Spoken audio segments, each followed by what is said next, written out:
நாளைக்கு my friends இன்னைக்கு நான் வீடியோவில் ஷேர் பண்ணியிருக்கேன். எப்போ நம்ம அம்மா வீட்டுக்கு போனாலும் சரிங்க, ரிட்டர்ன் நம்ம கிளம்பும்போது நமக்கு சாப்பாடு கட்டி கொடுத்துருவாங்க. நைட்டு போய் சமைச்சு கஷ்டப்படாதன்னு சொல்லிட்டு, அதோட பஸ் ஸ்டாண்ட் வரைக்கும் வருவாங்க. இந்த முறை பார்த்தீங்கன்னா, அண்ணி தான் கூட்டிகிட்டு வந்து பஸ் ஏற்றி விட்டுருந்தாங்க, பெரிய அண்ணி. ஸோ அது கூட நான் கொஞ்சம் செடி கொடி இதெல்லாம் எடுத்துகிட்டு வந்திருந்தேன். தங்கச்சி முருங்கைக்கிழ கொண்டு வந்து கொடுத்துருந்தா, நான் கொஞ்சம் செடி கொடி இதெல்லாம் எடுத்துக்கிட்டு பஸ்ஸில் பார்த்தீங்கன்னா, என் பசங்க திட்டிகிட்டே வந்தாங்க. சாப்பாடு பை, செடி கொடி மரம் ஏம்மா அப்படி டார்ச்சர் பண்ணுறேன்னு சொல்லிட்டு, என் பையன் கொஞ்சம் பலூன்லாம் எடுத்துகிட்டு வந்திருந்தான், பர்த்டேல விளையாண்டது. அந்த பலூன்லேருந்து ஒரு பலூன் கேட்டு ஒரு குழந்த அடம் பிடிச்சது பஸ்ஸில். அந்த குழந்தைக்கு குடுத்துட்டு, அதுக்கப்புறமா திருவண்ணாமலை வந்து சேர்றதுக்கே மணி 5 ஆயிருச்சு ஈவினிங்கு. அங்கே ஒரு சின்ன பொண்ணு வியாபாரம் பண்ணிட்டு இருந்தது. "அக்கா, அக்கா ஸ்கூல் விட்டு வந்து வியாபாரம் பண்றேன் வாங்கிக்கோங்கக்கா" அப்படின்னு சொல்லிட்டு.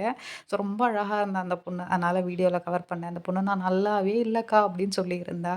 ஸோ எனக்கு அந்த பொண்ண பார்க்கும்போது ரொம்ப ஆச்சரியமா இருந்தது. எவ்வளோ பொறுப்பற்ற பிள்ளைங்கள் இருக்காங்க. இந்த காலத்துல இந்த சின்ன வயசுல எவ்வளோ பொறுப்பா வியாபாரம் பண்ணது, ஸ்கூல் போயிட்டு வந்தோம் அப்படின்னு சொல்லிட்டு. ஓகே ஃப்ரெண்ட்ஸ், வீடியோ பிடிச்சிருந்தா லைக் பண்ணி ஷேர் பண்ணுங்க.